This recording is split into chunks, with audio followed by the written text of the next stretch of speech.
Bonjour, c'est Gilles sur boursicoté.com. Voici l'analyse des principaux indices mondiaux. Nous sommes aujourd'hui le vendredi 29 janvier 2016 et donc nous allons comparer un petit peu la force du rebond technique que nous avons observé aujourd'hui sur le CAC 40 et qui nous a porté ici jusque sur cette zone de résistance de la forme de consolidation et de la résistance donc de la tendance baissière de ce trend. Avec un DAX qui évolue d'une manière beaucoup plus calme, hein, puisqu'au moment où je vous parle, le DAX futur cote environ 9800 points. Donc bon, on a une petite différence avec le futur, mais on voit ici que le DAX a du mal à décoller. On est en sous-performance du DAX par rapport à cette phase de rebond technique. On le voit bien ici par rapport au point haut donc, qui définissent la tendance baissière. Malgré tout, on arrive ici sur une zone où la moyenne mobile 20 exponentielle devrait faire obstacle. Donc on est aussi sur un mouvement de retournement, enfin non pardon, de rebond technique sur ce DAX. On est revenu ici sur une zone de résistance intermédiaire, mais on manque aussi de conviction et c'est ce que nous disent les indicateurs puisqu'on est neutre sur le RSI, on est légèrement haussier sur le stochastique et on se retourne sur le MACD. Il faudra voir ce que donne la bougie de clôture avec cette séance. Malgré tout, les volumes restent assez faibles. On est ici dans une phase de stabilisation, plus sur le DAX que vraiment sur un mouvement de rebond technique. Donc à voir ce que cela donnera avec la corrélation qui a lieu sur le CAC 40. Le FTSE, quant à lui, eh bien, réplique bien la phase de rebond technique, puisqu'on a repassé cette zone des 6028 points. Donc le FTSE, qui était lui un peu moins baissier que les autres indices, mais la baisse partait de plus loin, eh bien, est en train de revenir ici sur les précédentes zones de points hauts, puisqu'on est très proche ici de la bande de Bollinger supérieure. Le RSI et le stochastique sont bien plus haussiers que sur le DAX. On est vraiment ici sur une vraie dynamique haussière, bien soutenue ici par le MACD. Donc là, ce que l'on attend maintenant, c'est un retour ici sur cette bolle supérieure pour voir un petit peu quels seront les comportements des cours sur ce contact. À noter que on était sur une phase baissière, mais avec, vous voyez, des points hauts qui étaient relativement proches des bols sur le FTSE par rapport à ce que nous avions sur d'autres indices. La moyenne mobile était cassée à chaque fois et c'était plutôt la moyenne mobile 50 ici en noir qui faisait office de résistance.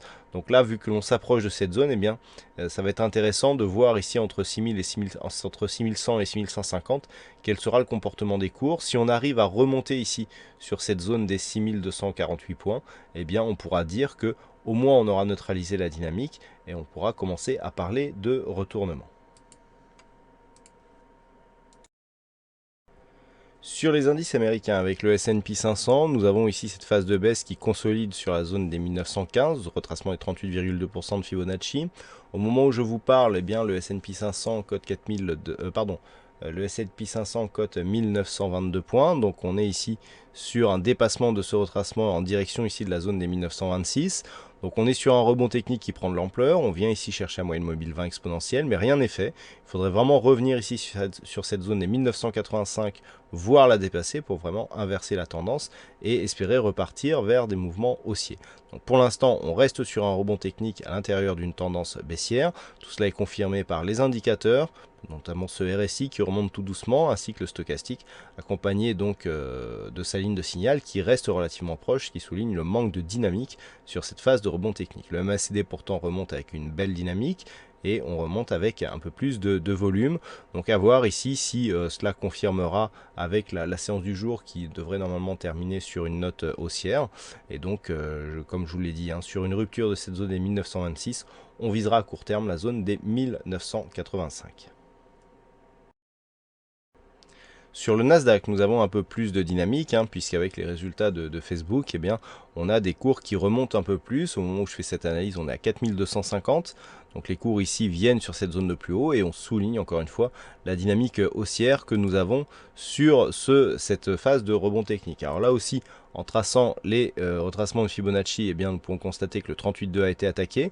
Donc on est en train de revenir sur cette zone. Il suffirait ici d'une rupture de cette zone des 4264 et des 4290 pour valider une poursuite du mouvement haussier en direction d'un retour ici, sachant que la zone la zone qui nous sortirait vraiment de cette phase baissière se situe ici à 4482. On en est encore relativement loin, mais on est sur un début de dynamique.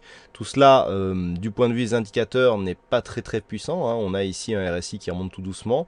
Le stochastique ici se rapproche déjà de sa ligne de signal. Quant au MACD, il devient hésitant au passage de sa zone neutre malgré des volumes qui remontent. Donc on surveillera ici les zones clés. 4290 points donc sur la prochaine résistance, et en cas de rupture, eh bien, on pourrait bien revenir sur cette zone des 4479 points. Et enfin sur le Nikkei, là aussi on remonte, hein, puisqu'avec donc la décision de la Banque centrale du Japon de rabaisser ses taux pour des taux négatifs, eh bien, cela montre que cela favorise en fait le retour des indices. Donc on est ici sur des politiques de relance qui boostent un petit peu la hausse des indices. On revient donc sur la zone des 17 500 points, zone qui était précédemment ici une zone de support, on le voit bien ici sur cette phase.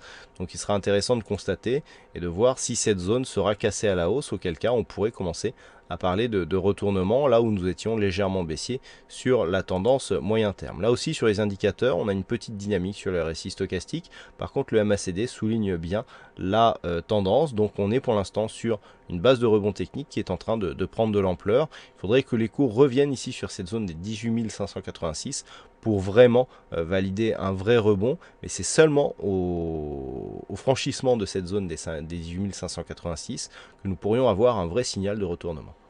Voilà ce que nous pouvons dire sur cette analyse technique des principaux indices mondiaux. Passez un bon week-end, bonne chance dans vos prochains trades. On se retrouve dès lundi prochain pour d'autres analyses techniques sur le site boursicoté.com.